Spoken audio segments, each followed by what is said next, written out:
संभल में मस्जिदों पर शुरू हुआ विवाद खत्म नहीं हो रहा है। अब संभल में एक अवैध मस्जिद की शिकायत की गई। शिकायतकर्ता का दावा यह कि सरकारी जमीन पर कब्जा करके मस्जिद को बनाया गया और इसी के बाद योगी फोर्स मौके पर पहुंची, मामले की जांच की और अब आगे इन्वेस्टिगेशन की जा रही है।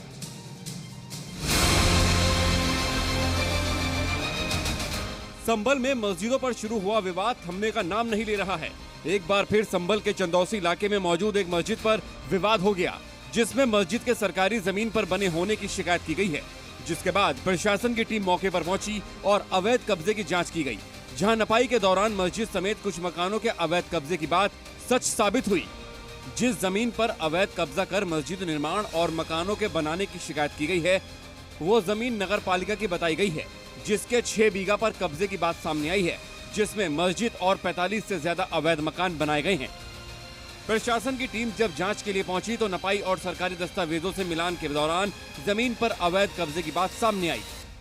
ये नगर पालिका परिषद चंदौसी ने हमको इस सूचना दी है कि ये गाटा संख्या 341 है, जो उनकी अपनी भूमि है और उस भूमि पर कुछ लोगों ने अवैध अतिक्रमण कर रखा है। उसी क्रम में आज ये पैमाइश कराई जा रही है। ये लगभग 397 एकड़ का मामला है, जिस पर मस्जिद भी बनी हुई है और तमाम अवैध कब्जेदारों के मकान भी बने हुए हैं। क्योंकि हमारे रिकॉर्ड में इनका नाम नहीं है, यह नगर पालिका परिषद के नाम की भूमि है जिस पर इनके मकान बने हुए हैं। चंदौसी के वारिस नगर में जिस जमीन पर अवैध कब्जे की बात सामने आई है, वहां कई मकान 30 साल पुराने बताए गए, जहां बड़ी तादाद में मुस्लिम आबादी रहती है। प्रशासन का दावा है कि यहाँ की जो इलाके की मस्जिद है और कुछ मकान जो है पालिका की जमीन पर बनाए गए हैं। आप देख सकते हैं ये वारिस नगर का वो इलाका है जहाँ पर मजदूर तबके के जो मुस्लिम समाज के लोग हैं यहाँ रहते हैं और ये पूरे आप देखेंगे ये पूरी गली है और बताया जाता है कि लगभग इसमें 30 के आसपास मकान हैं। मस्जिद और मकानों पर अवैध अतिक्रमण के आरोप लगे तो इससे इलाके का मुस्लिम समाज भी भड़क गया और उन्हें जबरन टारगेट किए जाने का आरोप लगा दिया।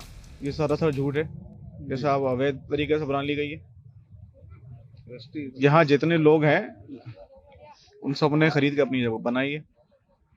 अब कौन किसकी थी ये या उसकी नहीं थी, ये तो वो जिम्मेदार बनेगा। सर ये क्या नाम है, ये मकान जितने बने हुए हैं यहाँ पर सबके बेनाम में है और कई बार बिक चुके हैं, लोगों ने लिए हैं। अगर नगर पालिका की कोई चीज है तो नगर पालिका उसको साबित करेगी ये नगर पालिका की है, अपना बोर्ड लगाए कि कोई खरीदे नहीं, कोई फंसे नहीं। जो हम लोग फंस चुके हैं, जो ले रहे हैं लोग और तहसील से बेनामे भी हो रहे हैं, सारी चीजें हो रही हैं, तो इसलिए हम भी परेशान हो रहे हैं।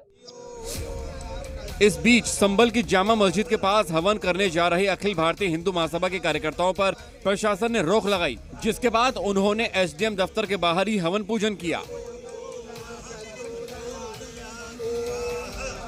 हमने वहां जाकर हवन करना था, मगर वहां रोक दिया गया। पुलिस प्रशासन हमारे चारों तरफ से लगा दी गई हमारे ऊपर। हम बाहर बाथरूम करने जाते, हमें कह रहे कहाँ जा रहे हो, रुको अभी मैडम आएगी तब जाना। आदमी बाथरूम तो कर सकता है जाकर, तो हमें रोका जा रहा था। फिर मैडम आई, मैडम का वहाँ नहीं जाना, वहाँ पे विवाद हो जाएगा। किस चीज़ का विवाद हो जाएगा? जब मस्जिद वहाँ नमाज पढ़ी जा सकती है तो पूजा क्यों नहीं? जब वो ढांचा कोर्ट ने कह दिया ढांचा है वो, तो ढांचे में नमाज पढ़ी जा सकती है, हवन नहीं हो जा सकता। ये चीज़ गलत है।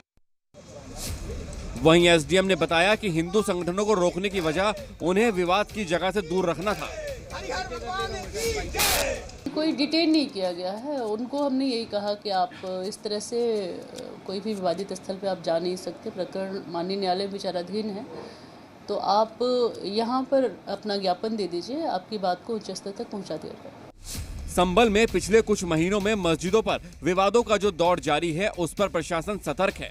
सुरक्षा के कड़े इंतजाम किए जा रहे हैं, लोगों से शांति बनाए रखने की अपील की जा रही है। लेकिन चंदौसी में अवैध कब्जा कर मस्जिद बनाए जाने का मामला सामने आने के बाद एक बार फिर वहां मुस्लिम समुदाय में नाराजगी दिखी। संभल से सुनील सिंह की रिपोर्ट।